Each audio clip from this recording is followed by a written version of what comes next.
Hello, it's Anthony Chadwick from the Webinar Vet. Just still going on. I know this blog has been going on for a while, but people had a lot of questions after the Royal Canin Canine and Feline series. I've answered most of the canine questions. Royal Canin have come in with their comments, which I did some on video. Royal Canin have written their ones out. So we're now moving on to cats. And there'll be a couple of blogs over the next couple of days about cats. A few issues on questions on flea control and flea allergy dermatitis, which I want to go over first. There was a general question being asked about lufenuron. How did it work?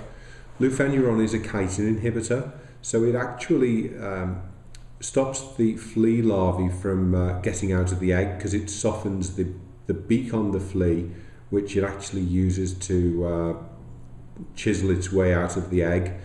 If it does manage to chisel its way out of the egg, then the actual exoskeleton of the flea larvae is defective and they're more likely to die. Doesn't kill adult fleas, so it does take quite a time to work and is not really an appropriate product, one in a flea infestation, or really with a cat that has a flea allergy dermatitis, because of course it doesn't kill the flea, so the flea can still bite, can still feed. My advice with cats with serious problems would be to use perhaps spinosad, which is the new Elanco product, or fipronil, which it can also be potentiated with the use of S-methoprene. The methoprene actually is an insect growth regulator, so it stops the insect developing, whereas the fipronil actually kills the flea. And also selamectin has been well spoken of as an effective flea product as well. So there's plenty of choice there. People talk all the time about resistance in fleas, and you know, I've not come across it as a definitive, yes, this is a resistant case.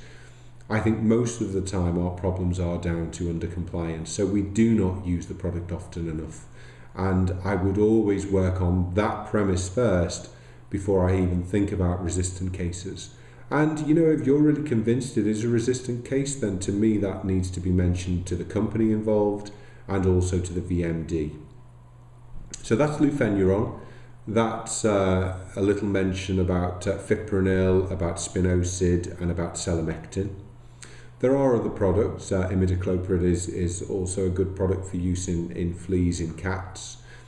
And there was a question asked about how often should you be deworming flea allergic cats. I think every 2 to 3 months is fine on that.